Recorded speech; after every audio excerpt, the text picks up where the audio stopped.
episode. Thank you for having us here. Of course. This is so cool. This is amazing. I remember Isn't like this- he called me about it, and I was like, "So you're a genius, This is and great. this is the greatest idea I've ever." So. Well, funny enough, I didn't come up with this idea. You know who came up with this idea? Well, me and Thunder, Yeah. Okay. we were all I love talking. Thunder. Yeah. It was Love fun. I don't Yeah. want to take credit. Let's not just say like it's just me. No, but like we're all talking and we're just having like great conversations, and I think we just have to talk about all kinds of things. So it was you asked Fonder a question about DJing Right, out of genuine curiosity of like why do they play the same songs or why they not, you know? And he was like, well actually, and then Sita and I looked at each other and we were like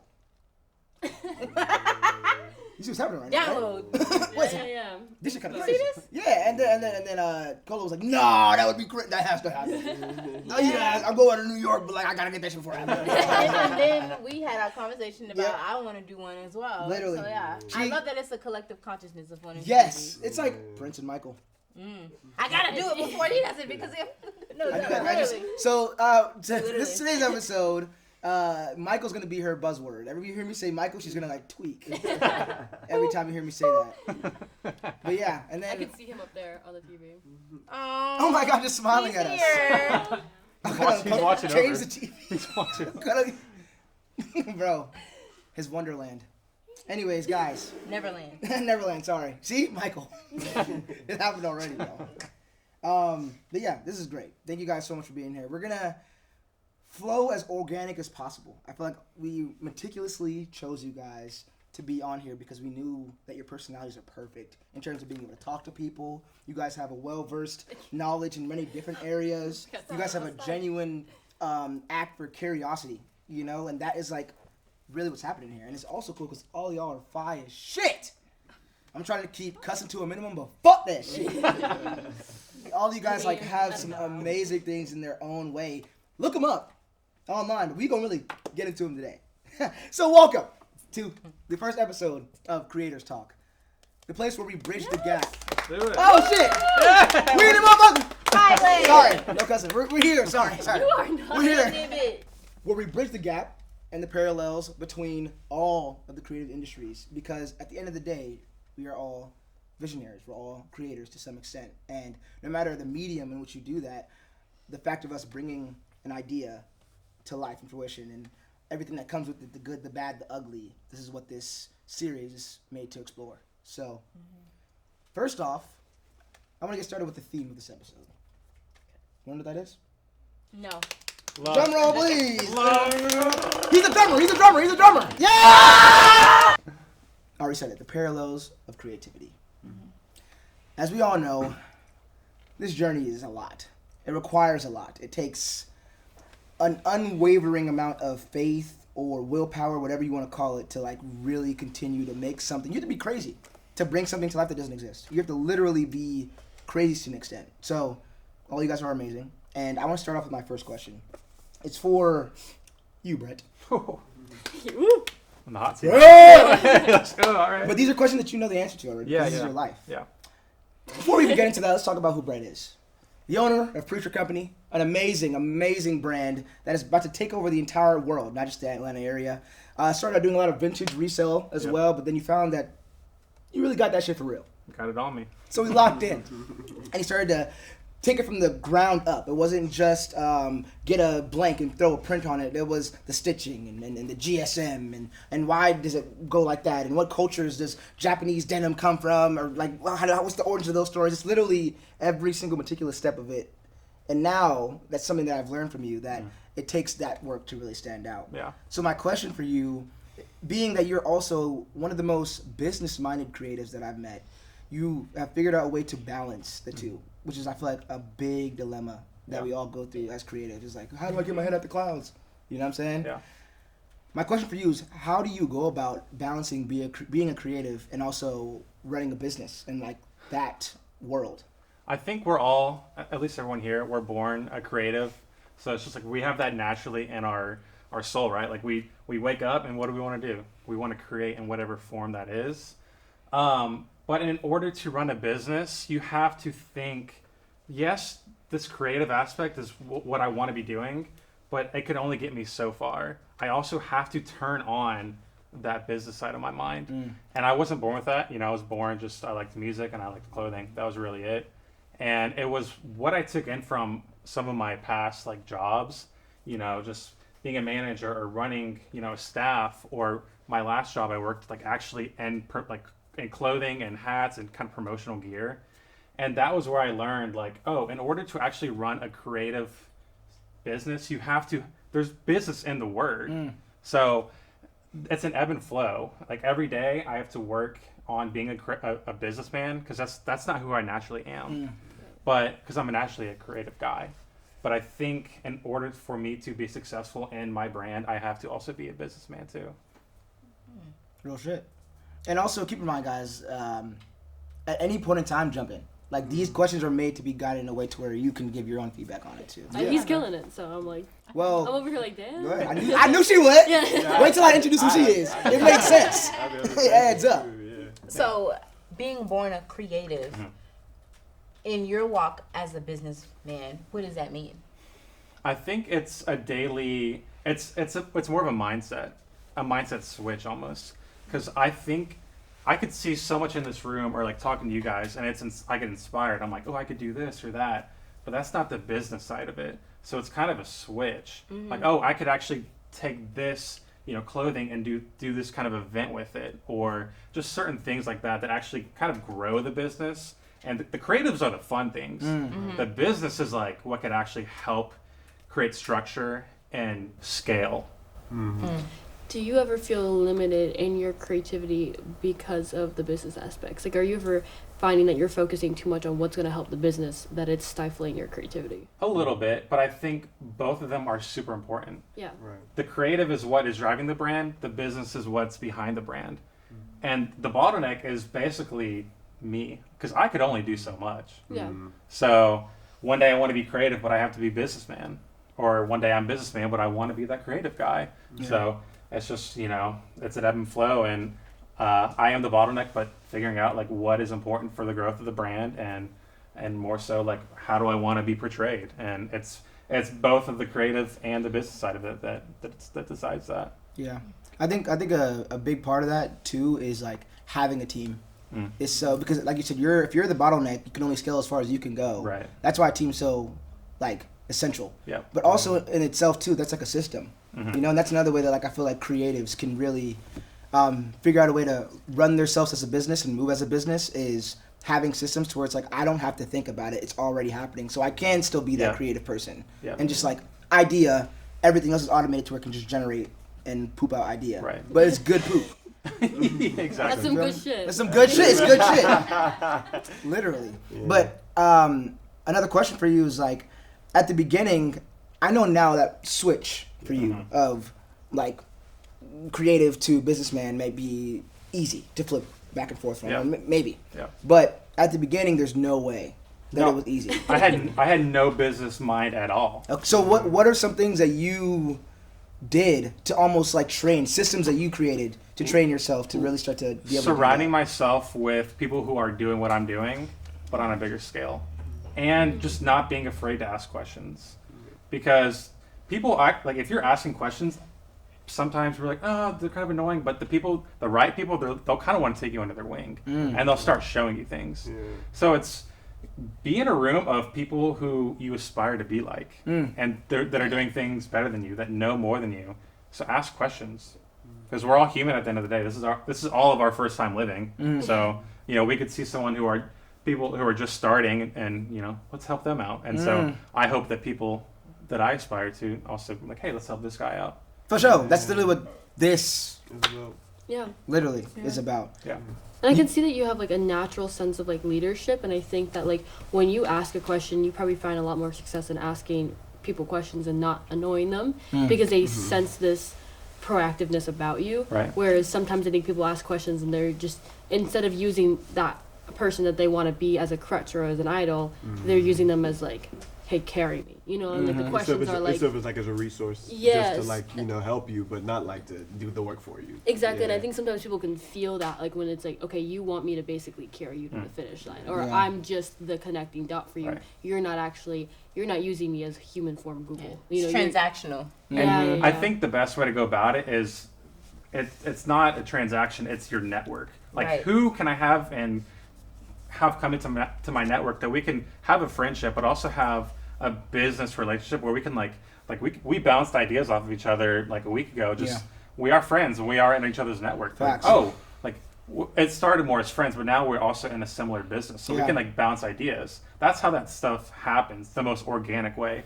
Instead of it feeling like I'm trying to leech off someone who is doing better, it's like no, surround yourself with people who are in your network who are doing similar things, and you can kind of help each other grow. Yeah, and also like leading with value, and that doesn't always sound like or seem like before I hit this person up, let me think what I can bring them. It doesn't always. It's not always that. It's just maybe it's just being the best version of yourself. I think a lot of that, like with our relationship specifically, is like you work very hard.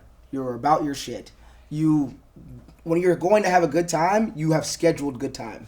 Literally, and that's what I mean by most business-minded creative I know. So I think just you being that way, when you call me, I know we're gonna talk about some shit because he's on it, you know. So I think just providing value in the term of being yourself to the best of your ability will be the value that you need to bring to these relationships in your network. I agree.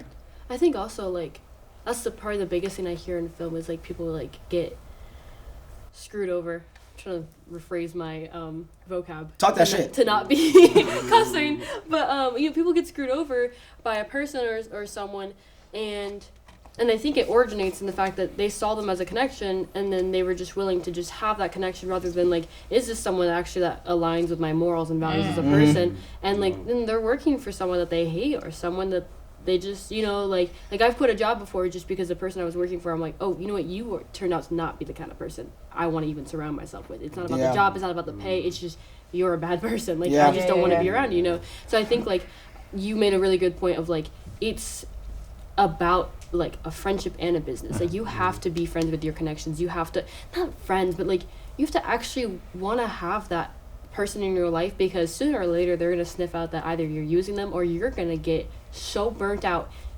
and you're going to target that towards you. You feel like you're burnt out in your creative field and you're actually just burnt out with the people that you're surrounding yourself creatively because it's like it's impossible to all have a unanimous decision or just way that we approach creative stuff. And so especially if it's not the wrong way, but if it's just not a way that you want to work with somebody, like, and that's not to say that you can't work with like people you disagree with, but I mean like if y'all are clashing on like personalities and moralities, don't force that it's connection. not gonna work. That's important. It's That's better to not just like get that job or not like you're gonna find something else that works out Facts. for you. Alignment. Yeah. That's the thing. It's about finding. I think a lot of people struggle with it because I used to struggle too because I just used to just go to where people were.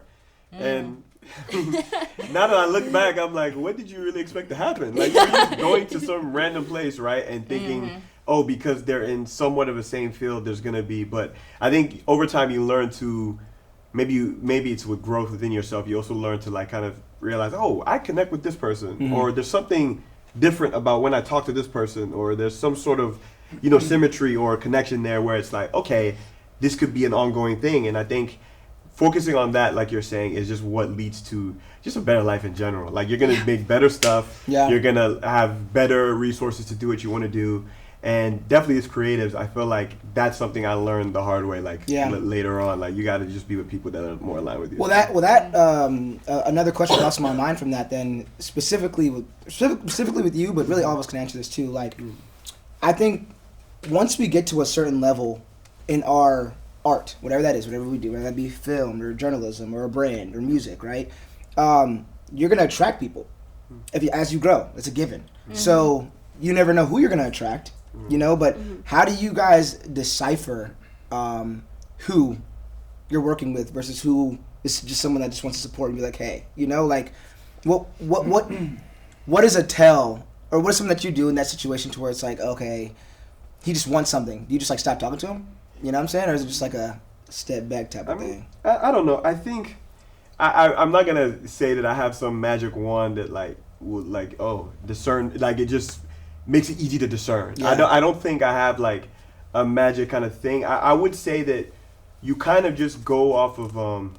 I think there is something about the difference between a genuine interaction and one where it's like they're just kind of leading with, what do I want to take from you? So if somebody comes with, like you said, with leading with values, a good example, or they just come with with ideas, but you can tell that they're just genuinely interested, genuinely curious. Yeah. I think you just kind of let that play out. Sometimes it'll probably end up in somebody that wasn't like that, but more often than not, I think you can tell. I don't know about you guys, but I feel like, all of us have gotten, maybe it's like an email or a DM, where it's just kind of like, it's kind of very clear, like, you just want something from this. It's not really like a thing of like, you're even like, you're almost not talking to me as a person. It's almost like you're treating me as like an object for you. Yeah.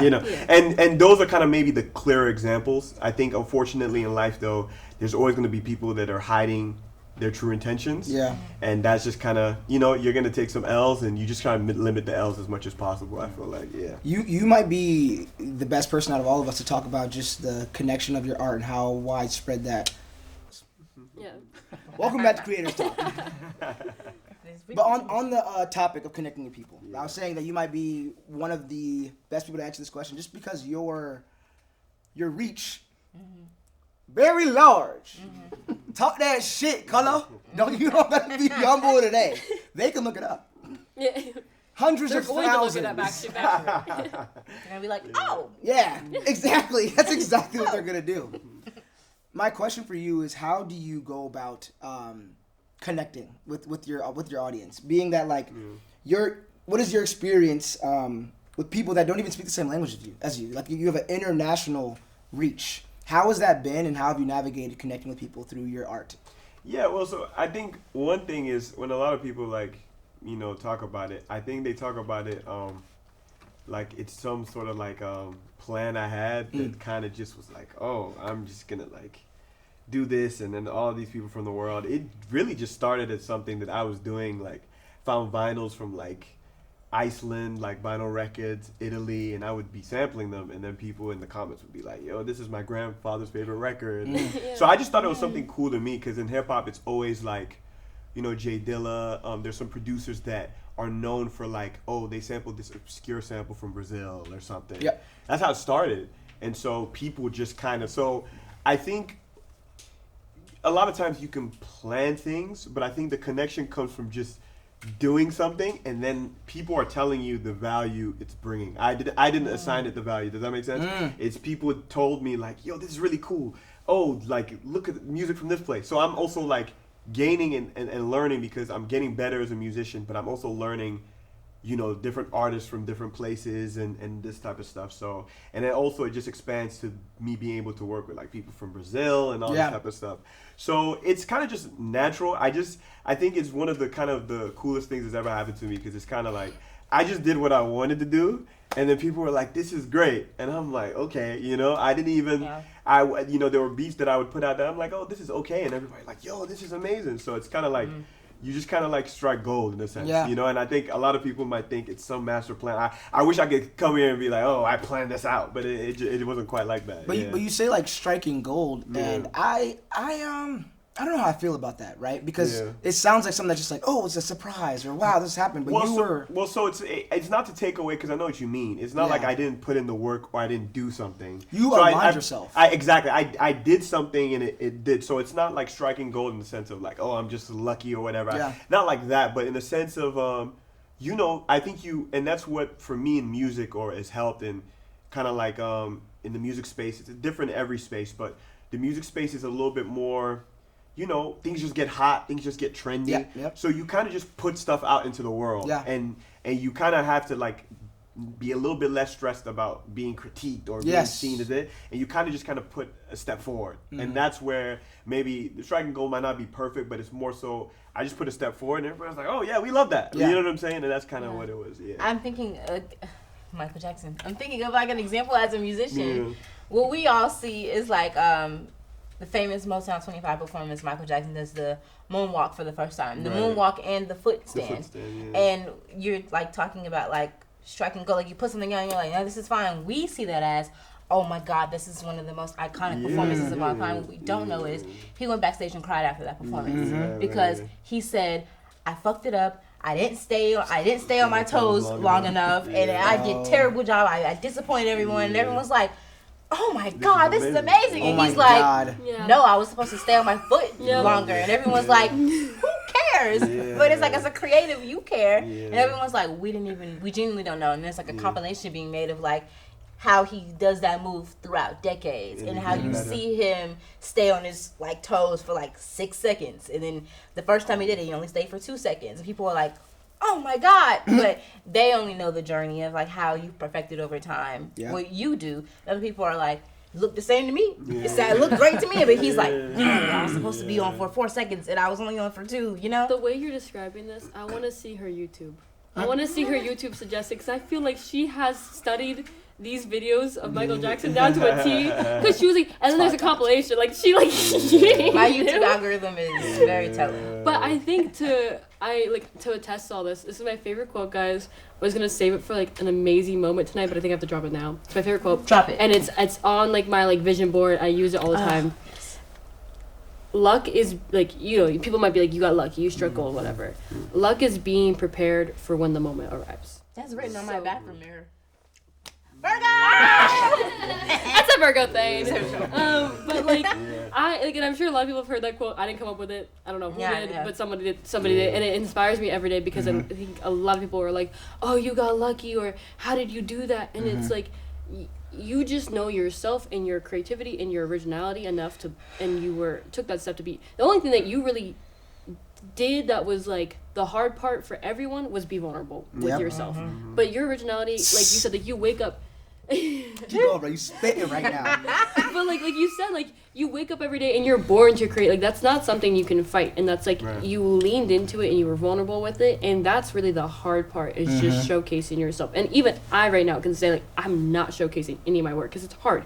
It's hard to sit there and like be like, what if this flops? But you know, you didn't even think about that. That wasn't even an option for you. You were like, oh, this is chill as fuck. Let me go do this. You know, and so I think that's what attests to your success, because you were willing to be vulnerable, and also like you were prepared with you know, you've done this so many times that like you were able to just have fun with it, and people saw that fun. But that's because you are so talented. Makes me think back to the film fest. Everyone was like, oh my God, at that 13 Roses Film Fest was like last year, and like his showing was so vulnerable, You know, it's funny. so powerful. What's the name of it? Out of vulnerability. Wow. See, look at that.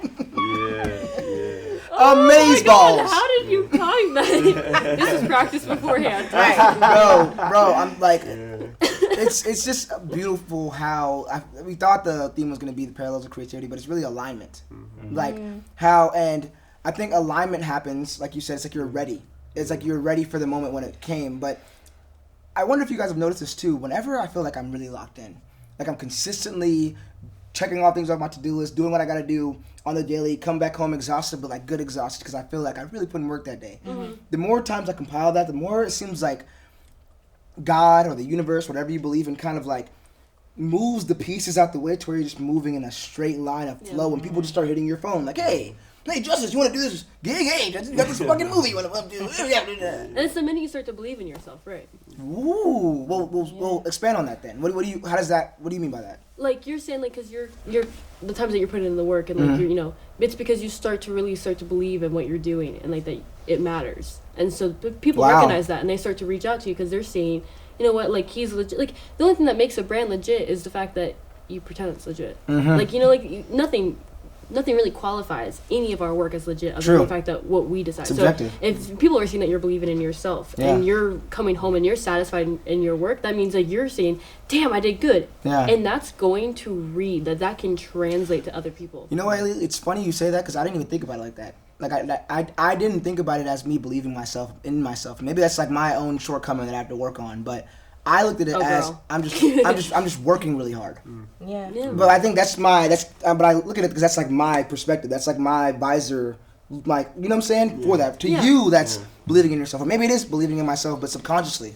Yeah. You know, I didn't even notice it, but you're right. Yeah, you shouldn't have to really. I don't think you should have to like really be conscious about believing in yourself. I think it's great that you've achieved a subconscious, like, because you know what, like, if it's giving you enough confidence to guide you, because that's the difference between like confidence and like being confident and like ego, you know, like so if you're subconscious with it and you're not like outward like, oh yeah, I'm the shit, you know, that's gonna help you stay humble and it's gonna help you keep growing. You're also trying to meet like a confidence threshold. I feel like it's not really there's not this thing that we all do what we do, and I don't know about you guys. I don't know anybody who's 100% confident. Hell no. You just have to do it anyway. You just so really it's really just you just need to be confident enough to put yourself out there and do what you need to do. You just need to be able to overcome it to just do. Yeah, just enough. That's You really gotta fake your confidence at first. Like me jumping into being a brand owner was like me faking that I can be a brand owner. And then But I'm like, then oh, it was, but and another thing was like, this guy's doing it, but why not me? Why can't I do it? And but that's where that belief comes in. Yeah. Like, why can't I be living the life that I want to live? Yeah. So, faking that confidence, whether you got it or don't, fake it until you do it or are doing it. Yeah, I was saying the other day with my boyfriend, we were driving, and I was like, because he's talking about like starting like an LLC and all that, and I was like, I just think the one thing you need to have when you start this is the audacity. You need to like walk in the room and have the audacity to talk about yourself. You know, I am good at what I do. You know, not like in an egotistical way, but like in a, like, why would anyone believe in you if you don't believe in yourself? Self-assured. Yeah, for sure. That energy comes off. It does, And that going back to connections and like attracting certain people of like whatever energy you give off, there are certain people who see you're confident and they want to like they kind of want to subconsciously kind of take some of that confidence from you to humble you, or they want confidence so bad, this person's confident, let me try to get close to them to get some of that confidence. Or you have, if you are on a side where you're showing up as kind of insecure, you're not as confident. There are really, unfortunately, people out there who would take advantage of people like that. Oh, for sure. They were really like, oh, this person's not as confident, so I can get over, I can do this, or I can say that. And they know you're not going to say anything, and 9 times out of 10, healing from a place of, I used to be that way, I didn't say anything. And then I got to a place of like, actually, no. I'm actually not going to do that. And actually fix that. Actually, why are you saying that to me right now? And then, and some people don't notice, and if it's people you've been with for a long time, they're used to you just being that way. And the moment you are saying, hey, actually, no, they're like, oh. Yeah. And then that's when you learn who's really with you or for you, because I've had that, and some friends are like, you're not that person anymore. Yeah. And actually, let's align. There's some people who are like, who are you now? And that's like, how you, when you align and when you grow to your higher self of the person you want to be, you just see who's supposed to be aligned. And some people, you discern who is just for 2021 to 2022, and you discern who's from 2023 to 2028. There's nothing wrong with that at all.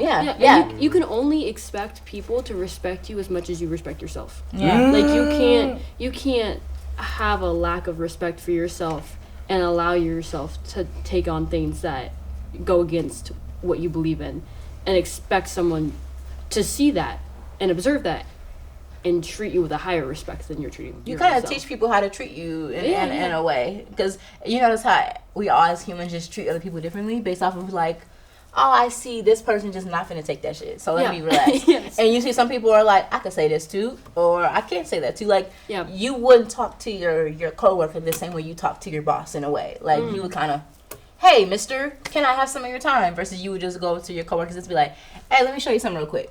And you know, there's that different type of, you know. And another thing with confidence too is we are all, I believe, we're all our own hardest critic. Oh, yeah. I be tearing my shit apart.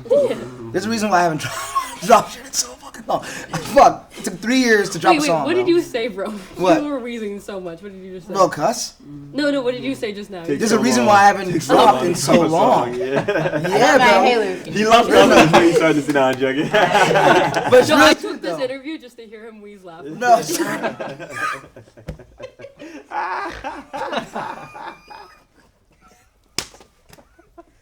Not even. We're all our hardest critics. We are all our hardest critics. Oh God. And because of that, it makes it to the point to where you're not even looking for external validation, because you already know I put myself through the ringer on this already. Yeah. So it's like, at that point, this shit gotta be all right at the bare minimum. Because I know what looks good. I feel like, you know, people are validating the fact that I have good taste, and that's all. You know what I'm saying? You put out your stuff and it's no longer yours. The art is no longer yours once you put it out. So if people are digesting it and love it, to some extent, you know what you're doing, right? And Yeah. then it's just like if you can keep that same like funnel for everything of just like, do I love it? Can I, like, for example, a rule that I have whenever I make a song is if I listen to this song for 24 hours straight, literally, like, I'll just keep playing it over and over and over and over. And if I still like it at the end of that, it's good enough.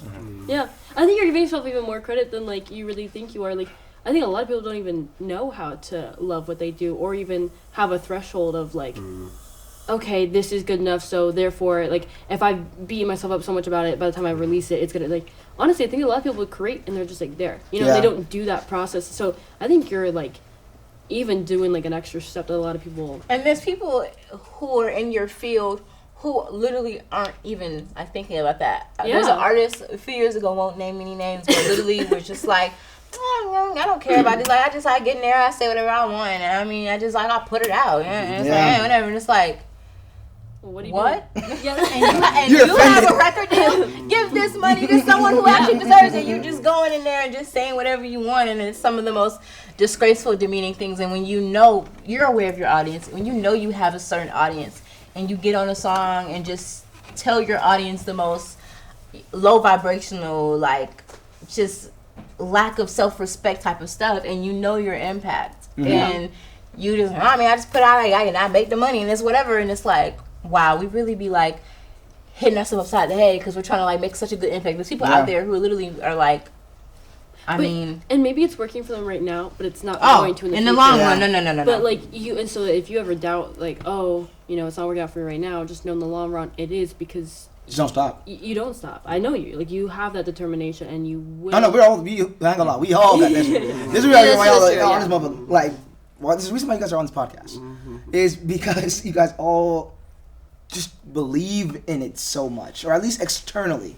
I don't know what's going on behind closed doors, but it just looks like you guys all care so much. Yeah. And I think that is the metric that we have to use in art, is just Care. care. Really care about what you're doing. A big theme recently has been striving for excellence over perfection.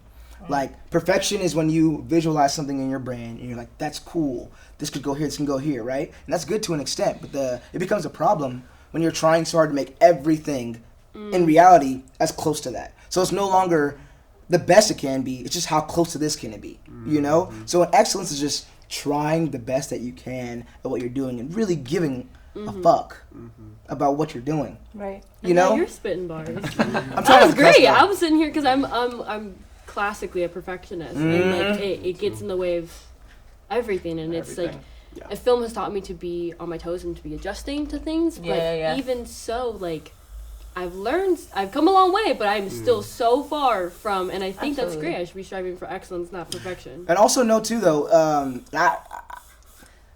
your biggest like crutch and downfall is also your superpower.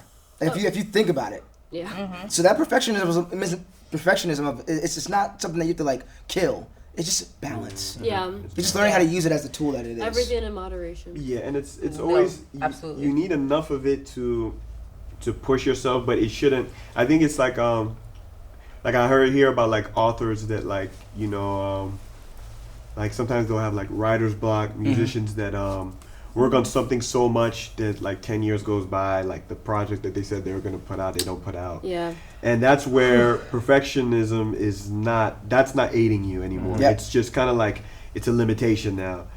Perfection is more, or let's say excellence, let's use the word excellence, is more of like pushing yourself as, you know, much as possible, being like very focused and driven to do something and trying to get it as best as it's possibly going to be. But you always know it's never going to be quote unquote perfect. And then the beauty that I found is that once you shoot for some sort of, let's say you're shooting for perfection, you kind of miss it, and usually you land on something that you wouldn't have found out. And I think that's always the beautiful part, especially music. Sometimes like one thing I'll do is like I'll make mistakes, or I'll do something wrong, and then I'm like, that's even better. It's actually kind of Yeah. So it's kind of beautiful in that, like, sometimes like you know, shooting for excellence is great, but also understanding, and I've kind of learned to give myself a little bit of grace when it just doesn't hit this picture perfect thing in your head, because it probably never will, but there's a reason probably it won't. It's gonna lead to maybe something better. That's what I found. We were yeah. saying earlier, you just Yeah. gotta let that shit go. Yeah, literally. Wait, expand on that. literally. Yeah, I mean, I think it was more so about like kind of just like not holding on to things and just kind of like releasing stuff. Like, and I mean, at least with music, I just think there's just, I don't know if you guys know of like just general artists. Like, there's just like two different artists. There's an artist that's just always putting out stuff, right? There's that extreme, and there's an artist that's just holding on to everything. Just like, or the story about them is that you don't hear from them for years and years and years. And not one is like, obviously like there should be some middle ground, but I just think that like you deny yourself the ability to reach people when you don't put stuff out, number one. And then number two, you don't even like, receive any information to like even like learn from, because you're not, it's just everything is on your own. Right. And then on top of that, like once you put out stuff, you realize it's just not that bad. Like nothing really happens. Like you don't die. Yeah. To be honest, I'm really being honest, because like I feel like we all build it up into our heads, like everything, like and anything that has never worked, it's like, okay, it didn't work. Then you woke up the next day and life just went on. Yeah. And I think you have to just realize that it's probably not going to be as bad as you think. Like, and it might be even way better. Yeah. Yeah. That's extremely powerful. Yeah. So yeah. I also sometimes think that like, now listen, we're not all perfect, and sometimes I think we can be really judgmental of ourselves Yeah. because we are judgmental of other people. Mm. Oh, yeah. And I sometimes think that we are, and whether that's in a professional way or not, but we're critiquing constantly around us. We see a video like, oh, we would have done it differently. He's And like, damn, he's talking to me way And too I hard. think Hold on that now. sometimes, I'm Wait, really wait. judgmental. Wow. He took this whole time. no, seriously, I think I am too. I literally just reckoned with that recently of like, Wow. damn. No, because it's not like I don't judge people, but Yeah. putting it like that is very powerful. It Because is. I think that's why you're so. It's quick a to judge subconscious thing people. that no one wants to Yeah. identify with being judgmental. Yeah. But then It's like it's like, projecting. oh, But when we think about it, like we Yeah. were scrolling on Instagram, we see a video, and we're like, we might judge it, we might critique it in an art sense, or even maybe sometimes a little bit unprofessionally, or whatever. Our opinion is, Yeah. everyone's opinionated, so Facts. we have our opinion. But at the end of the day, we still like that video, and we're still somehow inspired by it, Yeah. whether it's good or bad. I don't want to do film like that. Oh, I do want to do it like that, but not this way exactly. So it resonates with us somehow, and we still like the video, and we still like we're gonna be friends with that person, or what. We're not gonna excommunicate that person, but because we all carry so much opinions and critiques about the art that we consume, and it's really, especially right now, we're consuming more than we're creating. It's hard to consume So- or create more than consuming, but that's, oh yeah. so That's a whole other. different Yeah. podcast. Oh, that's a whole other. Oh my Actually, God. let's get That's a into whole it. other I'll save podcast. my question. This is still gonna That's be. a whole I'm nother podcast. struggling with that. Yeah, I'm really struggling with that right now because I work in a world of communications, like a 9-to-5, communications and digital strategy. My boss is always like, let's like know what's the trends are going on, this and that. And my previous job used to be knowing all the trends, filming TikToks, filming reels every single day, and like knowing what's trending and like pushing it out. And now I'm just like moving into a realm of like my next era is like expanding my journalism, but also like working more in our art realm, and like I want to get back into acting, and like I want to get back into film, and I want to get back into like literature, and that requires me to be like invested in the art and invested in the books and invested in reading. I can't know what's trending every 4 seconds, and it's overwhelming. It's consuming. I have to know what's trending on TikTok and on Reels and on YouTube and in this and with that, and it's so like I think I heard a quote yesterday. We're not supposed to know this much about each other. Facts. No. We're not supposed to know this much about the world, and it's like in the digital realm, a creative realm, it's like to always know what's happening and then recreate it and reinvent it, and to like, it's like we're consuming. I think there's a fine line we have to have between consuming and creating. If we're consuming more than we're creating, it's just adding more judgment and adding more procrastination and delay. And when you actually, and then it's that fear I still work with of like, if I consume less and create more, that feeling Out of that touch? I am out of touch, or feeling like I'm not hitting the head on the nail as much as I would like to be. It's just feeling like I'm creating and I'm consuming less, but I feel more fruitful. Like I feel It's real. I actually like don't care. Like, Yeah. Yeah. I That don't know should be what's the going goal. on TikTok, and I kind of don't care, and I don't want to know. Yeah. Yeah. I'm creating, and it's just like there's some artists who just go off the face of the earth and don't know what's going on. Yeah. Yeah. But the art's really great, and I think there's a good line of knowing what's going on in the industry, but not knowing too much to where it's like you're focused too much on what other people got going on, Yeah. rather than pushing for the goals that you want. Brett jumped out of his seat. That's what Yeah, I was like, we gotta call him him. I was Like, gonna say, Fashion, especially, I mean, we're all in the same boat, but it's important to follow and kind of know what trends are. But if you're on that wave and you don't do anything else, you lose your identity. Yeah. Like, there's no sustainability there. And I think specifically in my field and in fashion, it's important to kind of know what's going on, It is. but you need to also have your own identity and you have your own style. And the moment you're trend writing, your brand is on the risk of being over tomorrow. So Yeah. there's no safety net, there's no Yep. longevity in that. And my goal is, I don't follow trends. My plan is to be here in 5 years from now. Real shit. That's not looking at a trend. That's my own identity. Right. So yeah, I could take inspiration from Yeah. what people on TikTok are wearing or whoever in New York and LA and Europe are wearing, but I can't get lost in that. I can get inspired by that, Yeah. but I need to know what's in Yeah. here first. Like that, what's in here is most important. I have an Exactly. overarching question for all you guys then to piggyback off of that. How do we stay unique in a world that's so saturated creatively? all right, good night, y'all. Come on. He's like, this is why If I knew dropped the out. answer to that, I can tell you what I do.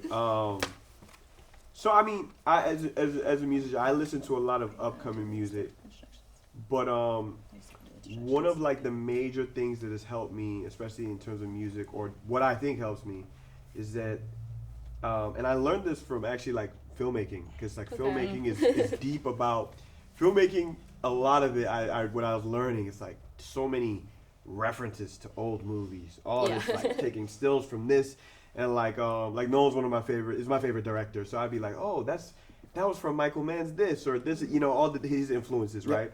And so that happens in music as well, but I think I listen to like a lot of old music. So I think the balance is and I listen to a lot the old music that identifies with me. So sometimes you hear some music where it's like, okay, that's cool, but I try to find stuff that I love or like what connects with me. And I think referencing stuff that is not right now, history or whatever, is always a good kind of way to take you out of just right now. Because Right, if yeah. you just stay in right now, then you're just gonna make just what everybody else is doing, or this is where like identity gets lost. But I think whatever you can do to pop your bubble, even if it's every once in a while, but I think there needs to be like we've basically had like we've established from talking about this is like a balance of Yeah. you need to know what's going on. Everybody will have to know what the trends are, but then how do you subvert the trend? How do you do your own thing? And I think for me, what also always helps is not necessarily like I'm going to listen to an old song and do exactly what they're doing, but just even an aspect, or even what I grew up listening to. Like, why did I like it? Asking myself that question of why do I like what I like, Yep. and then breaking it apart so I can just like take aspects from things instead of just being like, I'm going to copy this thing. Yeah. Because Well, Asia, being that you are you do pretty much everything, but primarily I'd say a journalist. Is that fair? Yes. You heard that hesitation on the yes? It's like 51-49. Yes. Yes. You see creativity from every industry. You are a true, like, I'd say, connoisseur. yeah, of like, Ooh, no, okay. zoom on his face when he said that. No. He said connoisseur. It's like he knew he ain't on that. That's funny. He was like, That's- I Yeah, don't know, that but shit's I should stop. But you're noticing it from all angles. You're coming from a place of curiosity more than anything, rather than this is my art. Look, it's how do you do it? What are some of the parallels that you see in all industries? And then following question is, how do you see that people become unique and successful in their field based on what you see as a journalist? So the first is how do I see parallel in all industries? At first I thought that was like a hindrance for me because I'm like, I want to know about everything. And then it was when I was working in the Atlanta apparel markets a few years ago, there was an editor there from the Daily Front Row who was speaking, and I would like ask them, I said, all right, like, can I please go for like an hour? And they said, yeah, because they love me, and they're like, yeah, sure, you're fine. So I went, and I was like, as an editor, like, what does that mean for you? Like, how did you get here? And she was like, you kind of have to know how to do everything. And at first, I didn't understand why I wanted to know about music and write about music. Why I wanted to know about film and write about film. Why I wanted to know about fashion and write about fashion. And like, why I wanted to talk to designers, filmmakers, photographers, videographers, writers, producers, editors, stylists. I didn't realize why I wanted to do that until I realized that the list is endless. And I was like, That's a bar. the list is literally endless. And there's only like, Come write that down. If you don't write that down, write that down. Let me get my For real. phone. My notes. The out list is real endless. quick. No, literally. No, I want the full MP like The whole- the file, file. the file of this. That- I'm We gonna should have, listen to it like, at our night. own Bars. watch party. Bro, we should do the Watch our own watch party. you know the Let's have a screening. no, you know the fucking AI. Sorry, you know the videos with AI that like make a song for you based on like your text that you send. Or I've something? seen Yeah. that. We That's should make a hilarious. song based on the gems. Oh, it's just straight bars. Oh my god! Wow. That's a great example of hopping That's on the good. trends, Yeah. but still like elevating the Yeah. product. Tyler! Look at She Yeah. said, and that is a primal example. That's a 51% journalism. Facts, bro. And one Yes. of my other hobbies, No, yeah, but I think that when she told me was to be an editor, you literally have to know how to do everything, and I said, oh dang, I'm an editor. And it was my birthday when I was in New York a couple of years ago, and we're on the train. My best friend and I were I'm just like, my birthday in New York, la la la la. And on the trains, they had like like their advertisements, and it was like Virgo, August 23rd to September, whatever, and the editor, and this and that, analytical, observant. And I said, bitch, I'm an editor. And she was like, yeah, you This are. whole time. And I was like, oh yeah. Yeah. So the parallels I think is so important because I call myself a multimedia fashion, culture, and entertainment journalist because you can't have fashion without culture and entertainment. You can't have entertainment without culture or fashion, and you cannot have culture without entertainment and fashion and art. And if you try to do one without the other, you have a lacking product. And if LOL. I just entered like a zone of like. What's happening? But that's what I think of the being a good journalist. Even if I hone in on a part of my pieces, is what makes me like that validation I get is talking to people, and I start to tie in culturally and what's going on entertainment wise. People are like, oh shit, I wrote an article for Essence Girls United recently, and I tied in it was about magazines versus algorithms and how we should see style inspiration of seeking style inspiration from our algorithms and seeking style inspiration from magazines. And I call back Devil Wears Prada, the first one. And it's that scene where she says to Andy, you think that you're exempt from the fashion industry because you think you don't care about fashion, when I actually picked that sweater out for you and you didn't even know that. And the algorithm is picking out your outfit for you, and you think that because you do your fit checks, or you are like stylish, or you're wearing the Timberlands with the jorts and the jerseys and the hoodie, and you think that you're a fashion person, when you don't realize that there's an industry that picked that outfit for There's you. a whole team of people. No, literally. Well, literally just. No, literally. But like I want to be a psychologist, and so when okay, thanks guys. I No, so when I want to be a psychologist, and so I was studying a lot of like behavioral studies and stuff like that. People, yes, genetics play a factor. Well, the biggest factor though is environment, and I think it's very naive to believe you go your whole life being truly original and that you are not influenced by the people and the environment around you. It's a constant battle of referencing and also referencing yourself and also referencing others. Yeah. But having discernment and being conscious of it. Yeah, but I mean, like this outfit, your outfit, like you were saying, like I love that quote. Like she's like, and, like I picked that out for you. Yeah. And you have no idea. Like, And we think that we're exempt just because we're doing our own thing, or fashion people think that because they dress this one way that they're a fashion person, when you don't even realize you're a part of a bigger industry, and you think that you're in your own little sector. You don't even realize the impacts and the inspirations that inspired you without even realizing that you're even inspired by it. yeah. And so many people think that they're just in their own little bubble worlds. I don't even know what you just said. He's like, I want to see what you just said written down. We're gonna run that piece Oh, back. sorry. I talk really fast. No, No, it wasn't even. I you said think I might be slow. My brain moves faster than my mouth, so sometimes I'm like, my mouth moves faster than my brain. Insert a song or some soundbite to that moment, bro.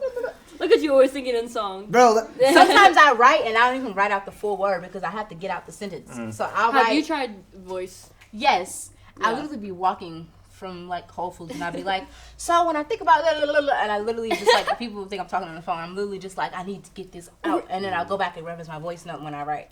good question, guys. I'm gonna steer this a little bit I out don't of the think way. any of these have been quick. Yeah. But this is good. Wrong 'Cause question. that's how you know it's Wrong good. question. This is the goal. You know what's funny? I only asked like 5 questions so far. Period. Here's my question is for you, Haley. Oh. Okay. You're a director.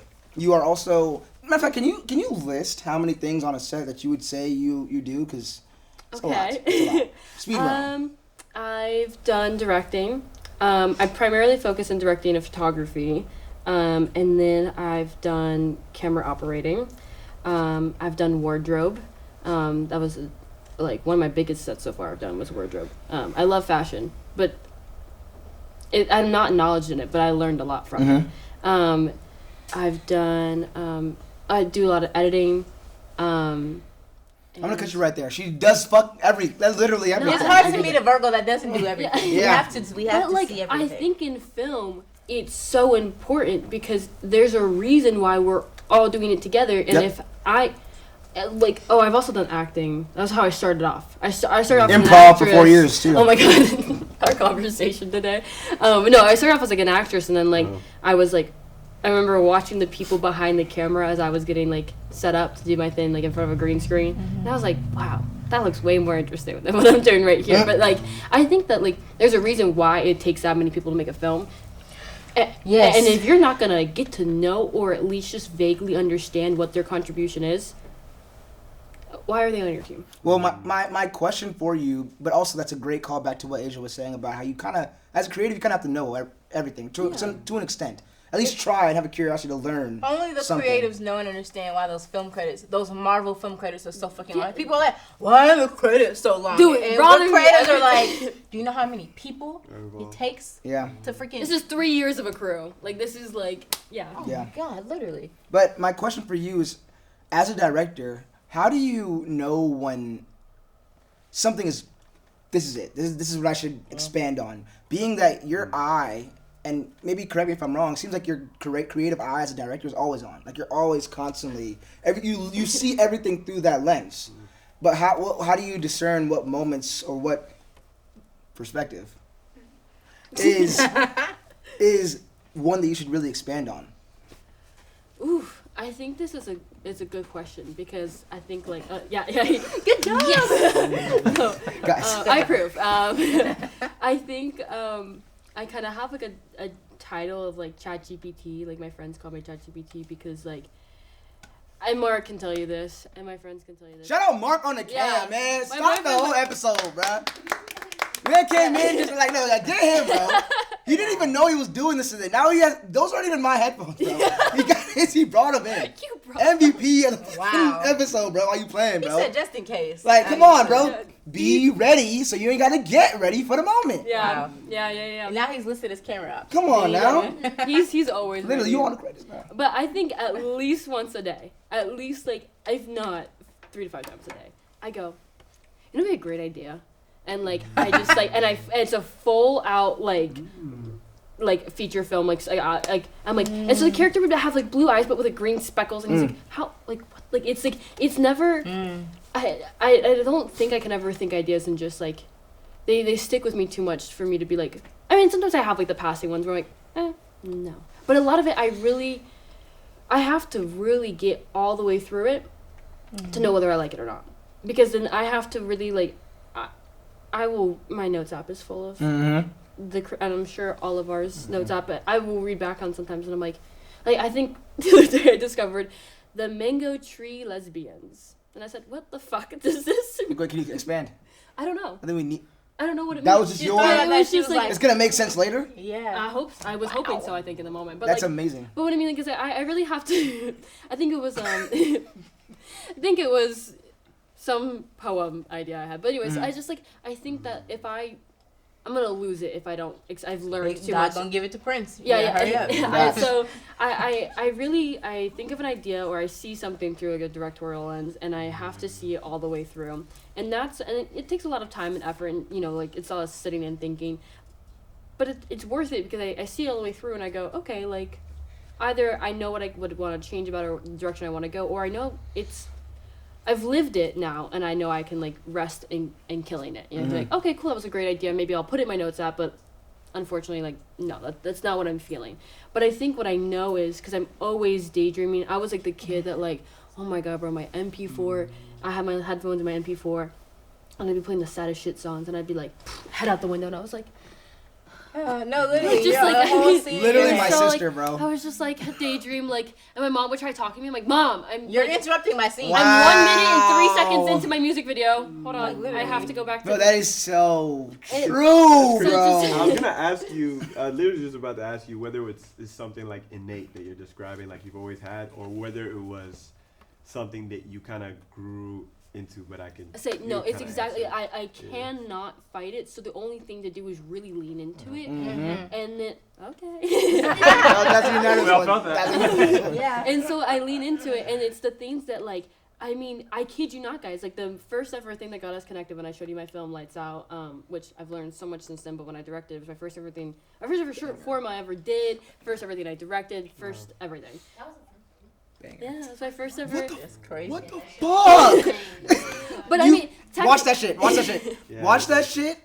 Matter of fact, we're gonna post like a trailer or something of that. We're gonna like, no, seriously, like, Yeah. But the reason why I was able to make it without really knowing, like the things I learned from it were like the more like, okay, like, have crafty at this time, or like, the more like technical aspects of it, but I don't think I've ever really had to learn the creative aspect. Or, there's things, of course, I can learn, but I don't think I've ever had to, I don't think I've ever had to learn how to be creative because it's always been inside of me, but it was more natural. That's yes, a God spoken thing that as a creative Yep. we just have of we have this this divine protection of us as creatives as sometimes we don't know what's gonna happen next. We just know we need to get in the room and get in position. Yes. yep. Yep. He'll give it to you when he'll give it to you when he says he's gonna give it to you. You're like, oh, I have to have it all figured out. Yeah. Get in position, and when Yep. you get there, Be ready so then you I'll gotta get give ready. it to you. What I've learned is because I used to be so like I just used to ideate and ideate and ideate and I would just think and I'd think and that's what I was saying. I only found that I was successful when I started just seeing things the whole way through, Yep. and then I would see all the way to the end. I'd be like, oh, that's just shit, and I'd toss it. Yeah. That's fine. That's part of the. But if I don't ever go through that, I'm never gonna know what I need to really lean into. And so with Lights Out, I couldn't sleep. I kid you not. I woke up my roommate at 3 a.m. and I was like, let's go for a walk. I gotta tell you this movie idea. And like, I just like, when you can't shake it, that's how you, when it's like, when you live it and it's like, literally like, it feels like it is your own heartbeat. Like, that's how you know you gotta go for it. Yeah. And, like, you have to see it through. You have to line yourself up to go do it. Cause it's Yeah. like, if not, you'll never know if that really gets your heart fluttering or not. Yeah. Because sometimes I'll start doing an idea and I think it's the most amazing thing ever. And I'll come back an hour later tomorrow and I'm like, I started writing about it. And I actually hate it. Yeah. And Yeah. you won't ever know. And you'll think you have all these great ideas, and you won't know what's shit and what's not until you actually start seeing it through. Getting addicted to the process Oh my God. is goes hand in hand with what you're saying, because you have this cool idea and then you make the movie, right? And then after you make the movie or the short film or whatever it is and you put it out, it's what it is now. It's in the air and it's honestly no longer yours. So it's like really what you're gaining is the process in between. So I think if you don't see it all the way through, you're almost like giving yourself the short end of the stick by not even doing that. That's what life is. That's literally what living is just seeing it through, And I think that's why especially all of us, I see all of us do a lot of roles other than just musician, other than just making t-shirts, other than just journalist. Because that's like, for me, I know with film, like, I do like directing, I do pre-production, I do production and post-production. I do all of it because when I have an idea, I'm gonna follow it all the way. Like I have to. Yep. It is Yep. the process is what. That's what I like about film. Yep. Is the process of it. It's not like the final product. Cool. Yeah. That's great. That's more for my audience. Yeah. But for me, it's the process of it. And if I feel so unfulfilled if I'm like, okay, cool, I did the costume. No, like put me in the editing room. Even if I'm not the one editing it, I just want to see it. Like I want to be a part of it. I want to breathe it. Like, And Yeah. to be honest, like it's funny because that process I think is what causes us to learn all these skills, because it's the worst feeling in the world where you have an idea and want to create something but you don't know how to play the guitar. Yeah. Oh right? my god. So like I can hum it, but like if I just want to get this out, but I don't have the physical medium down to be able to get this idea out. I think learning skills and traits are just for you to be able to really authentically get out the thought that God or the universe, whatever you believe in, gave you, you know? Yeah. And those are just the tools to do it. But like that's our mission, is to have to learn these set of things. to Miles execute. Kane didn't know how to play the guitar before Sinners. Wow. And he didn't know how to play the guitar before. He was a vocalist, and I think this is introducing the role. He learned how to act, and he learned how to play the guitar. So then he could therefore do the role. And now, I'm sure everyone's calling his phone. Yeah. And just like that, you know. But I don't think we even have to, like, especially us in this room. I see all of y'all. We don't have to. It's not a second guess. You know, I'm not like, ooh, like, okay, I'm not a dancer, but I saw this really cool dance I wanted to learn. You bet sure as hell I learned how to dance. Yeah. Like, you know, or just at least learn how to do that dance. Like, why would me not knowing how to do editing or how to do like a certain field, why would that stop me?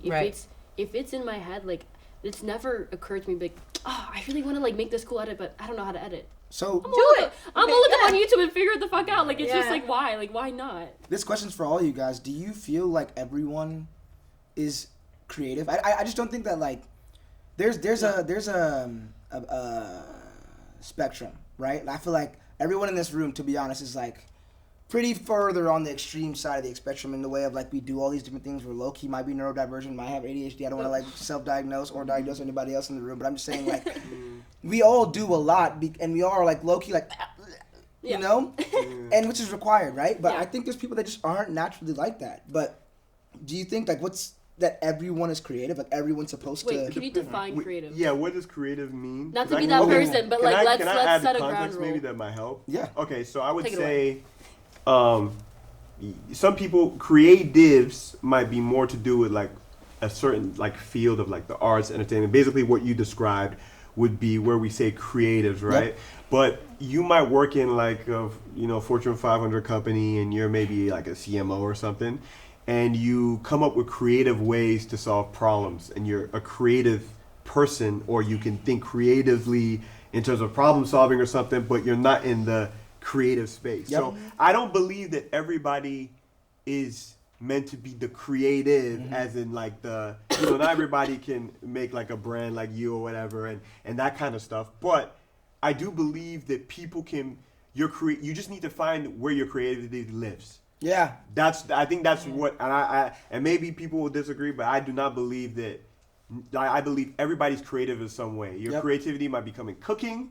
Your creativity might be coming some like you in math. I don't know, like, but there's creativity in everything. I love that. So I think it's about people finding where their creativity like lives. I think it's like I a agree. Where the creativity mindset. lives. Yeah. It's like a mindset. Yeah. I 100% agree, and to piggyback off that, I believe everything is a form of art. Yeah. Every Okay. single Yeah, that's a substance good way or of looking action at it. as well is a form of artistic expression.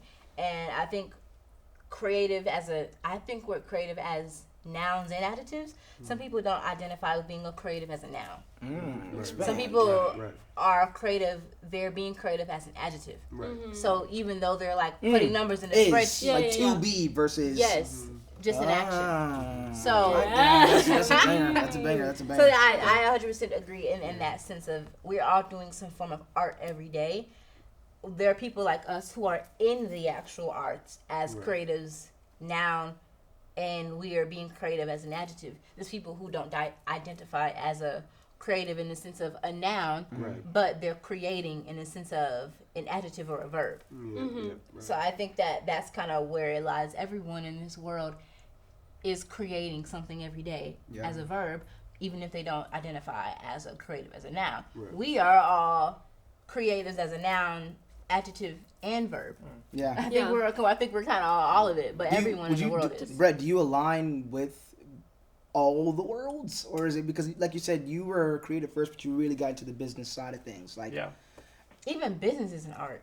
Like salespeople, like what was that movie, The Wolf on Wall Street? Jordan Belfort. That's a kind of a Belfort. Yeah.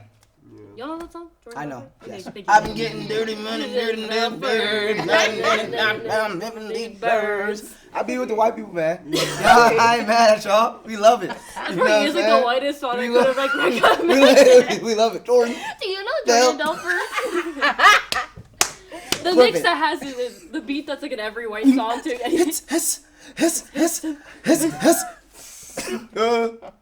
But back to what our lovely lady was saying. No, it was Brett. No, yeah. So I was sorry. gonna say I don't Our know. lovely lady.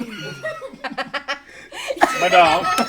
I don't know if I don't think everyone is a creative. I think people can maybe express themselves as a creative, but I don't necessarily think or let me re-explain that. I don't think people who don't think themselves as a creative, I think they can express themselves creatively, but I don't think that makes them a creative. Because again, I think it's really what's in here. Because someone can go, do pottery, or they could express creative things, but I don't think that makes them a creative. Yeah. I want to expand on that, and I think that I'm gonna play the devil's advocate of y'all's. So good. I agree with the statement of everything is art, and then I think the word creative leans to more. I think creative suggests more of an open-mindedness and can you think through things? Can you be a problem solver? And I think everyone in their own field finds a way to. Maybe unless you're unemployed or I don't know. Even then. Even then, yeah. But I think, I think everyone finds.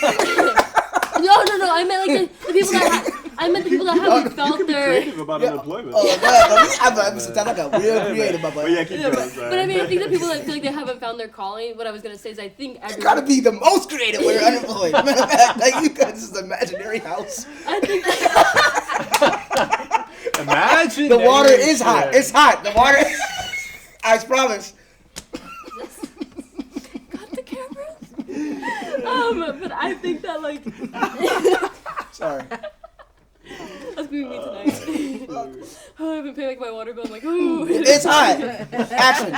There's a story in the Bible about that too, and it's it wasn't the guy that he sees the person. Sorry, this is getting way too religious now. But he sees the guy with the fire on the other side of the mountain or whatever, and he just sits there and he thinks that he sees his fire and he pretends that he starts to feel warm because he's imagining that he's by a fire. Yeah, bro. It's a lot more philosophical than that, but anyways. No, real shit. The first placebo effect. Yeah, the first placebo effect recorded. But there's power in that too, and that can tie back into creativity. Yeah, but I think that not everyone is creative, and I think that because I think creative kind of gets this really loose broad term, but I've met people that genuinely they could not they're great at their own stuff, but if we're talking about creative in the mediums of a physical art that we would right.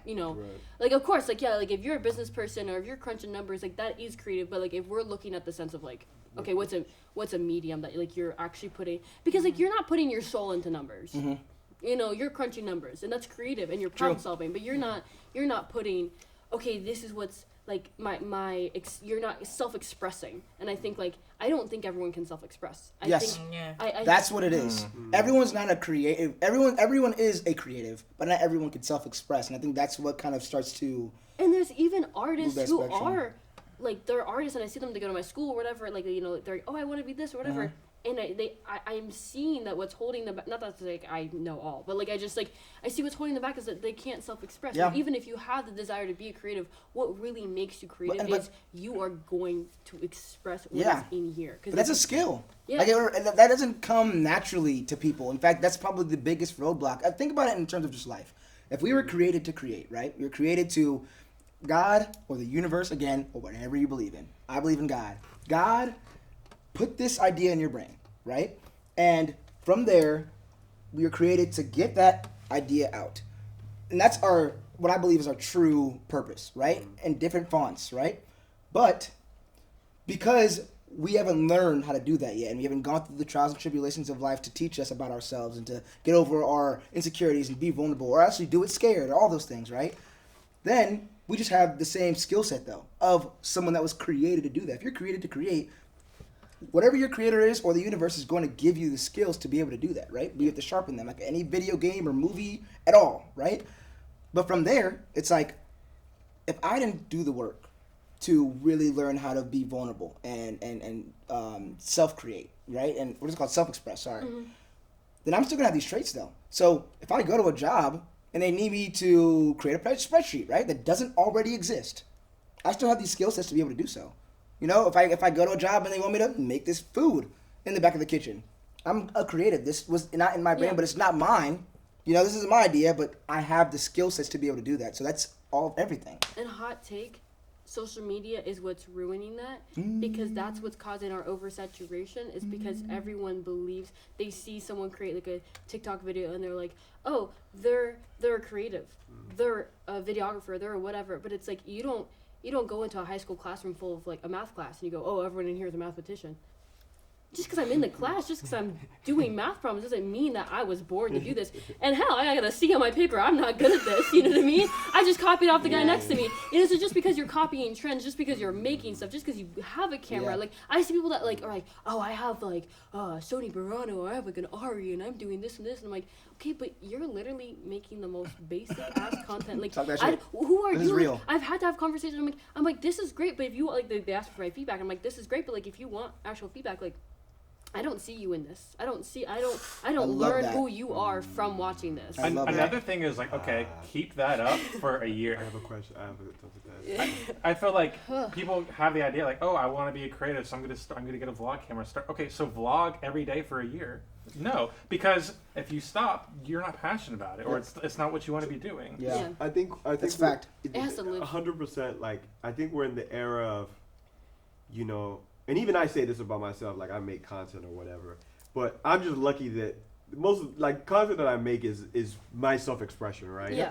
I think the issue though is that we are in an era where the idea or the goal for a lot of people is to make content. Yep. Because that's what's the idea is that I'm gonna make this content, it's gonna drive some sort of engagement, I'm gonna be able to monetize off this. Yep. And so that's kind of like the hidden.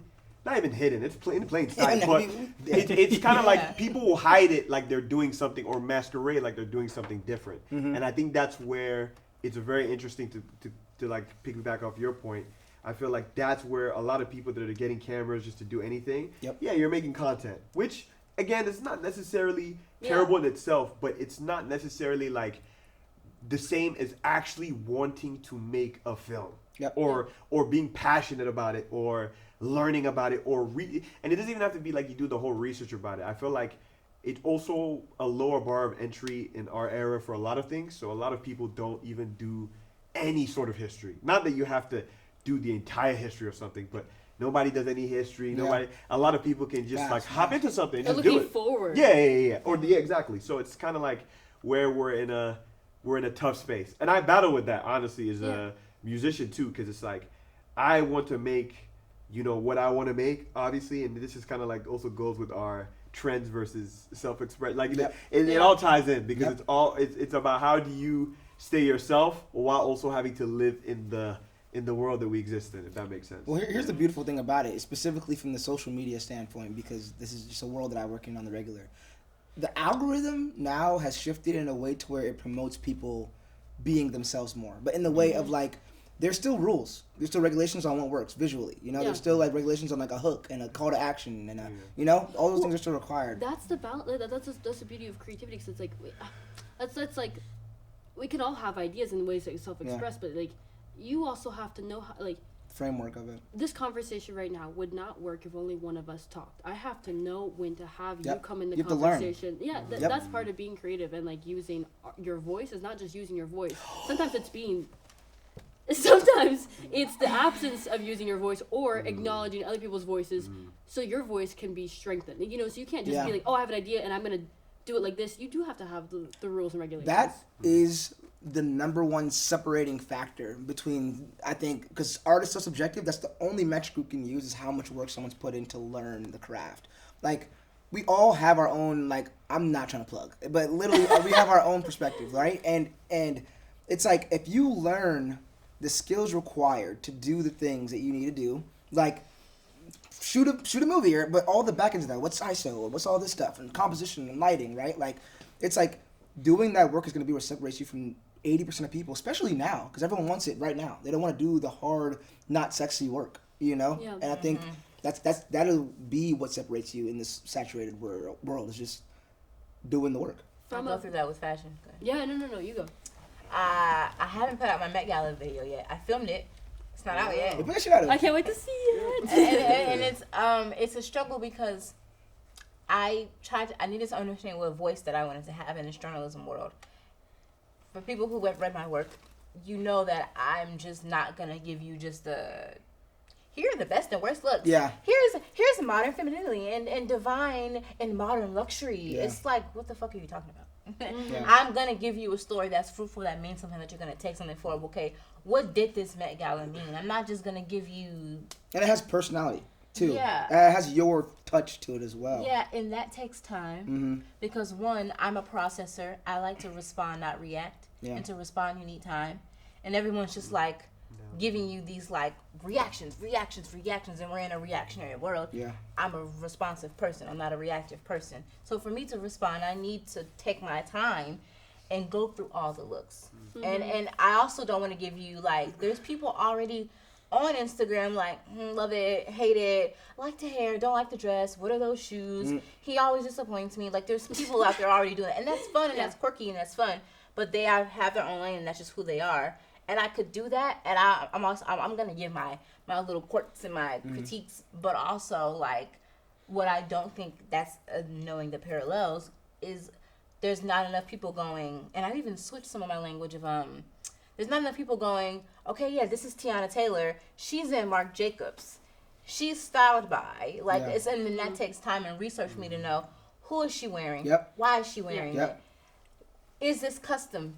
Is this Yep. archive? Is this from when they laid a collection? that- That that's- takes time. That's why you're gonna It's kinda- last, though. it's Like, kinda- you were, It like, takes time. It's kind of funny because it's actually journalistic, and then everybody else is just like, La, yeah. la, la, la. And then they get the Everyone's language an journalists expert. and they Everyone's an get expert the now. seats. They get the seats in these shows, and they're getting the ones in the press passes. And people Now like, you gonna well, get those you're press not. passes. We gonna get you those press passes. Well, it's shifting more back to what you're saying about being I'm saying. authentic. This shifting where people are like wanting, okay, but where are the journalists at for real? Yeah. No shade to, I love Ashley Graham and Amber Nope. Chamberlain and Cara Delevingne. Love them. She's going for it. But I don't understand why we're asking people, so who did you FaceTime on the way here at the Met Gala? I don't think anyone really fucking cares. Like, what Yeah. does this mean? What does this moment mean to you in time? In my Met Gala video, it'll be out by the time this comes out, but I'm talking about, like, why did this Met feel different this year? This Met felt different this year. We have to acknowledge that. We have to acknowledge the protest that happened down the street. We have to acknowledge that in a time of the economic, political, social-economic world we're living All in, the things. we have to acknowledge that this year felt different. This year it felt weird. Why? Before we get into the look and the theme of fashion is art, reclaiming fashion as an artistic practice, because so many people have co-opted to just make money. So many people have co-opted fashion to be about everything that fashion is truly supposed to be about. So reclaiming the statement that fashion is art. People treat art delicately. Yep. You know, if a sculpture drops, people are like, "Fuck, my sculpture drops." Yeah. If someone like rips a piece of clothing, people are like, "Oh, fuck, okay." Like art is Yeah. delicate. Art is, people care about art. They treat it like a luxury. People aren't treating their clothes like luxury anymore. And to reclaim that fashion is art is to reclaim that this is delicate, that this matters, that this is telling stories. And while, yes, we have to acknowledge, you know, the basis of it all, we also have to acknowledge that even in times like this, where it is rough, people are trying to put their money to co-opt it. They think that they're doing a generous thing of giving them $10 million. No, they're actually trying to reclaim their stories. Right now, what we see is they're adding monetary value. Sometimes people put money into these places not for monetary gain, for social gain, for capital, for social capital. Yep. To reclaim the narrative in the story. You think there's a deal to longevity. There's a deal to him putting that much money behind the Met Gala and Vogue. It's to reclaim what stories are told, who gets to tell what stories, and what stories are too far. So right now, putting that money to them, it's a bigger picture. It's always. a bigger social economic picture. We're thinking so little monetarily. They're thinking about how our psyches are switched in the next 5 to 10 years. Yeah. So that's why me sitting with that and knowing that, yes, I'm going to acknowledge these are the best looks of the night, because as creatives, to be a creative is to work through really hard times. It's to be unemployed. It's to be unhoused.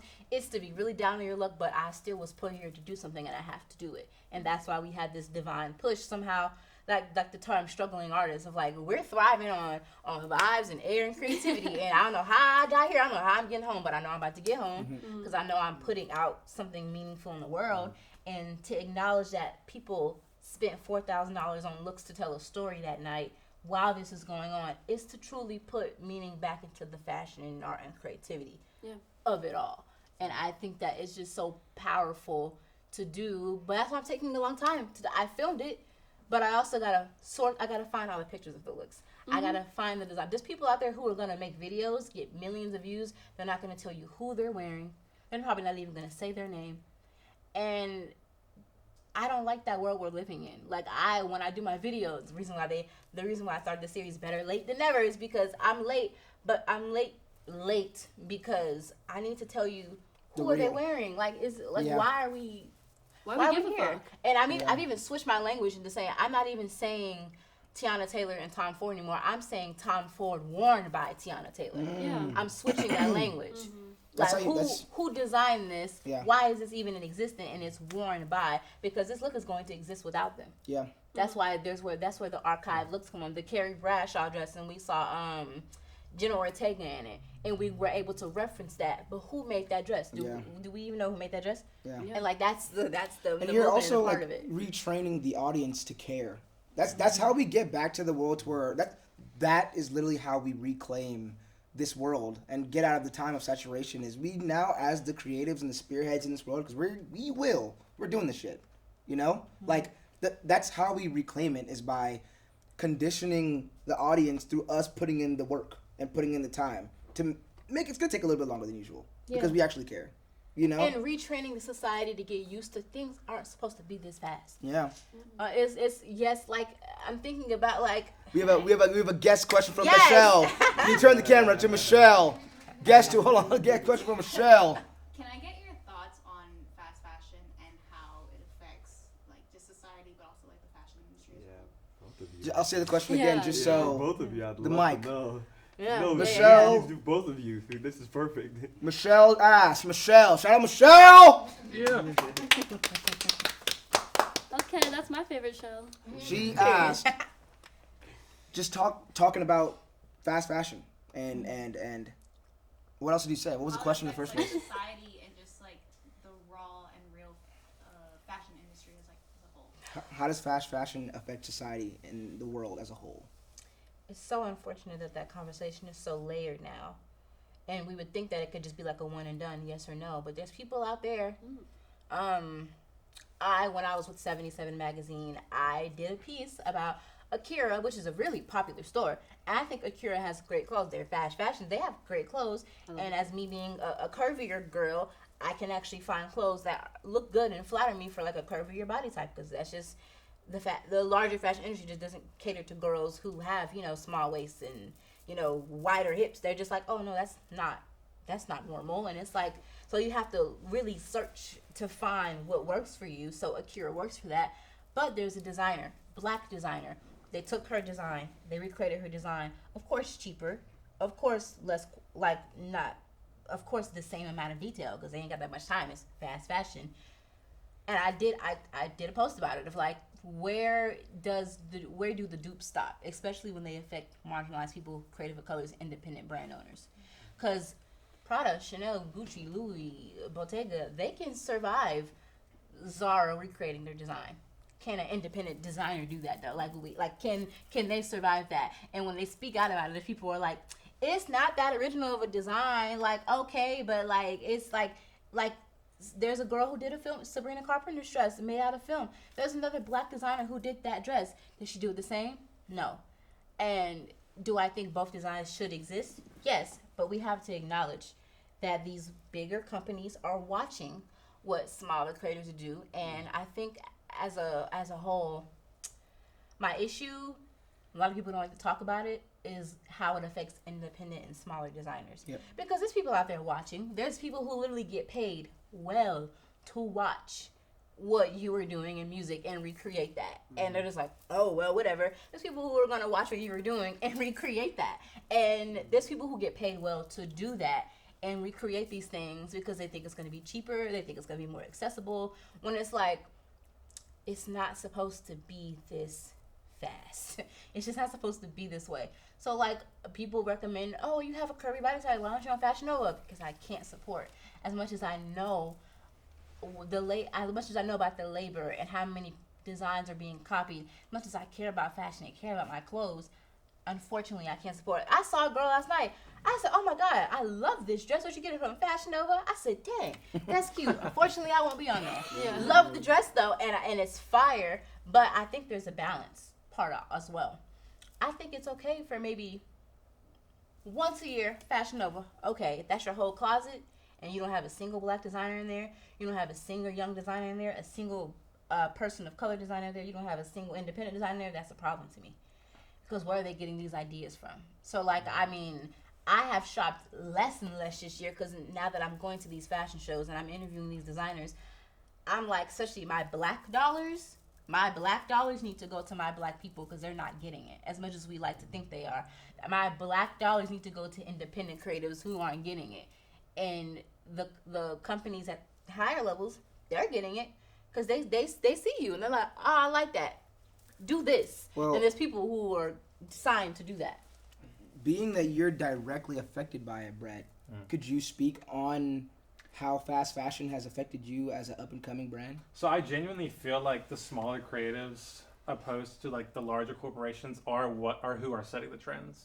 Because like you were mentioning, they have scouts like, oh, this brand is doing this, or I like, because I think I've taken the last year to really network and meet people in fashion, bigger designers, and it feels like it's almost every day now where someone's like, you know, what the hell, you know, Shein or Fashion Nova, this is literally my artwork. Yeah. Nothing has been changed. So it's really the smaller cats that are kind of setting these trends. And then now the bigger corporations are directly, it's not the 3% rule that we were talking about earlier. It's, I'm taking that bar for bar. Yeah. So what are things, I mean, because you have to survive. It's just going to happen. What are some that you've done to literally navigate that? Well, to elaborate on that real quick, also the balance of you got to post your work. Yeah. Well, how do you not fear your work getting stolen? My work got stolen like literally 2 weeks ago. Yep, that happened with that hat. This is like my best selling product. No way. It got ripped. It was, someone's like, hey, buy this new hat. I was like, I was on Instagram, I was on the Explore page. I was like, That's crazy. that's my hat. I was like, it was a different hat, but it was like a different style hat, but it was a pinstripe. It had the same exact graphic. They just changed the letters. I was like, really? A designer I work with, Elijah Audrey, How High to Fly, I co-creative directed with him his what was the name of that? What was the name of that collection? We'll insert it. Yes, that collection, and he sent me the video back of like the video of people like really like redoing that shoot. And I think about the time we were stressing about trying to, because we did it in like an office, and I'm like, where the freak am I going to find an office? I worked in an office building, and I said, hey, from 5 to 7 on Friday, can I borrow that empty office down the street? And because I made those connections, I made those relationships, they trust me, and they're like, yeah, we know you're fine. We'll leave the door unlocked. You're good. Just make sure everything's cleaned up. Fine.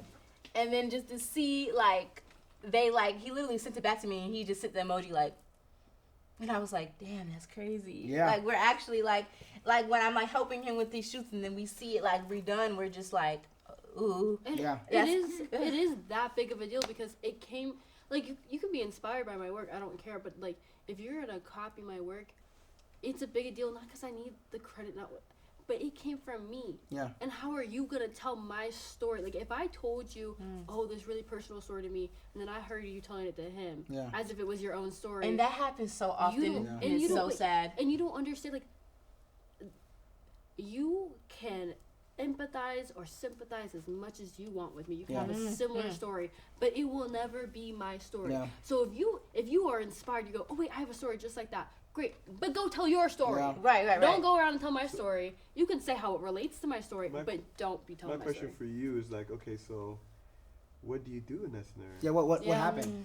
Continue. Also, I was on the edge of my seat. is this Yeah, a like, shirt made by you? Yeah, Yeah, so please. Can you finish everything the I'm whole wearing story? is, Fire. but That's So- fire, by the way. Go ahead. Thank you, thank So- you. Yeah. Not a plug. I All just I like really that- was. That's Low what key, the Whole whole outfit, head to toe. Yeah. Well, other than Preacher. Sama's, but all by me, which is kind of cool. Superstars. There's another colorway too that I like a lot with the pinstripe on that one too. We'll pop that in the video too.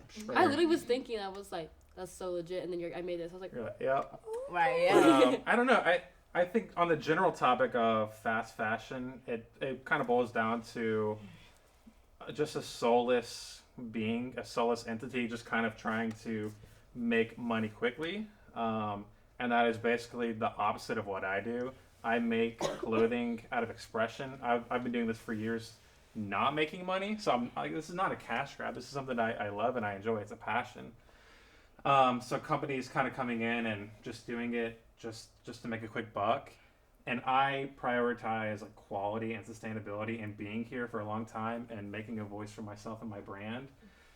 A fast fashion is basically changing the mindset of consumers. It's now saying, hey, I can go on Amazon, I can go on Shein or Fashion Nova and buy a dupe of what is actually handcrafted and spent time on and durable, and it's supposed to supposed to last a lifetime. But now they're making it for $1, $2, $3, charging a customer $5, $10 or whatever. And so now customers are like, well, why would I spend $100 on a locally made local designer when I could buy it for $20 on Amazon?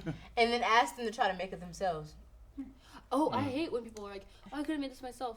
Well, then No, do you it. do it. No, you couldn't. Well, look, Where's your sewing machine? What's the last thing Then you do sewed? it. It's not even no, you couldn't. I take that back. It's you're not willing to put in the work to do it. That's what it is. Because it's like, yeah, like it's like, I'm like, listen, I'm sure you could, and that's like why we're standing here, because we looked at something, we go, oh, I could do that, and Let me we see it did it. through. But you have to, you can't use that as a reasoning to like, if you're using, oh, I could do that to discredit me, Yeah. That's not really self-attesting to your abilities. Yeah. That's And a perfect example of creatives just knowing the process. I got like the Steve Madden dupes, they're like the pointy toe shoes Hippa loves. Shout out to Hippa. The pointy toe shoes. I think we have like similar shoes, like they're pointy toe shoes with the little buckle on it. I know And exactly which ones you're talking about. yes, I got the dupe at Marshall's, and that's my fault for getting the dupe. You know why? Because they were too freaking tight on my ankle to the point I was walking around New York and I literally the back of my ankle was numb. Yeah. Yeah. And it hurt. Wow. So me being creative, you know what I do? I go to the store, I buy, because it's elastic to like make it stretch. I went and bought elastic. Didn't have black elastic. I bought white elastic, and I already had thread in my bag because I'm Gotta always make it prepared. work. I colored the white elastic Oh, black. Get out the mud. I colored the white elastic black, cut it, and even this is thick leather. I put my pen and my needle poking myself, and I had to sew the extra elastic back into the shoes, so now they can fit me right. And that's work that people at these bit larger houses that are putting more time and money into doing it. That's the work that they're doing. Yeah. So that's on me for getting the dupe, but I had to put back in the work that people were doing. So it's like I bought the dupe, and I have to cut this shoe open and put it back together to make it fit me. So So that's just for all of us, I feel like there's a lesson that we can learn from these situations. Specifically, Brett, what was the lesson that you learned from someone doing that to you? Because I know you talked about navigating it, but what was your takeaway from It's that just like situation? 2 weeks ago, right? Yeah. I think what I learned is not whatever that I create, whatever I make is not meant for everyone. Yeah. And I think learning that really kind of grounded me and made me okay with like, okay, like where I'm at, I'm okay. I'm happy because Yeah. I'm still a smaller brand, but I'm growing, and not everything that I make will be for everyone. But for the people that it's for, it's really for them. Yep. So that's my whole mentality, and it's good to keep growing that way. That Like, goes- I'm not here to try to convince people who like don't already like me to like me. That's Yep. not my goal. Yep. Yeah. I'm just trying to ride with the people who like me, and they're like, hey, to their friends, I like this guy. Bro. You should check them out. And that's it's just all organic, and that's how it's supposed to be. I was talking to my friend Noah, shout out 8 Ball, and we were having a real deep conversation about just his brand and growing the brand and how he did it. And I said, bro, why do you think that no matter what you do, no matter what you make, if you were selling something, I would come and buy it? Because we're friends. Because I support you for you more than even the product. It's who you are. And then it's just a plus if it's a good product. And in order to really cut through all the noise is to start to look at these people that you're making these things for as it's for them. If it's for them, it's for them. And on top of that too, it requires, like we talked about earlier, being vulnerable. Like, I'm not your friend only because I think you look cool on the outside, but I'm a diehard gonna do anything for you and to support you because you opened up to me. Like, I love you. I value your mind. Yeah, as a person to the core, behind closed doors when you're being goofy. And I think that's how we cut through the noise in today's age of the social media and all that, is by doing just that. Being vulnerable, not to stand out, but to find your creed. Like, to find the people that truly are you, and you don't have to, like, put on a facade or this mask and continue to do that because it gets exhausting. So you want to be able to just be you to the core because it's so important, because that's why we were put here, is to be us to the best of our ability and find the creative people that vibrate with us and then just continue to create with them. And that's how we find the discernment we talked about earlier. That's how we continue to surround ourselves with people that are working really hard so we can find value by bringing that to people. Like, that's how all of this makes sense, is by continuing to be the best version of yourself. And I think that is the perfect way to summarize this entire episode, is that there's a lot of steps and ins and outs and ups and downs, but the main parallel between all of our industries and the main theme of this was be you, because there's only one of you. And the work you have to do is figure out how to be vulnerable. Figure out how to get over the hump of caring, because it is your duty, like, as a being, to be you vulnerably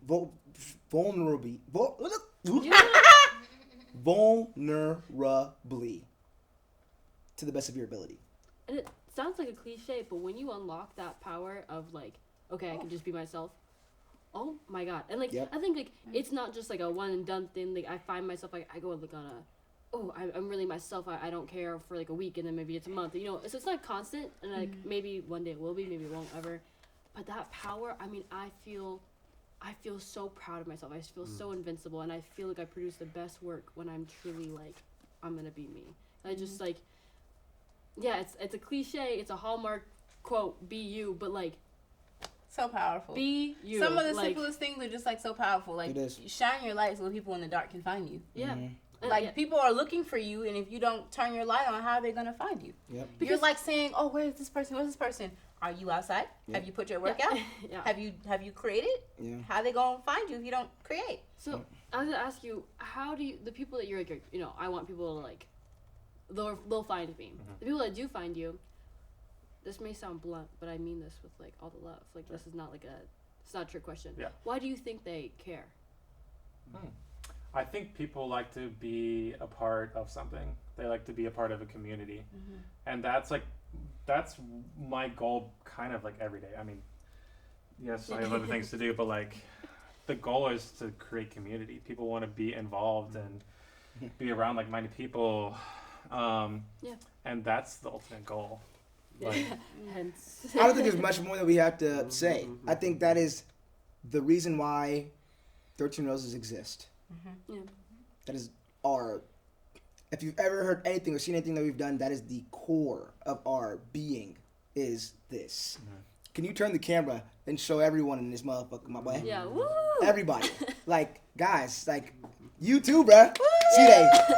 Get on that camera, boy. Oh, y'all, can y'all get in the camera real quick? This is why we do what we do. There's so many ways to overcomplicate it, but like Aja said, it's very simple. Don't overcomplicate it.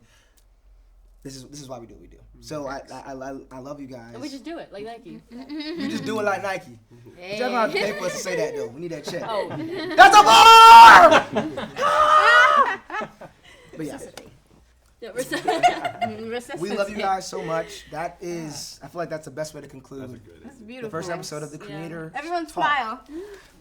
Thumbnail. That was Literally. actually great. Yeah! You see how? Wow. Love you guys. We did it. Yeah.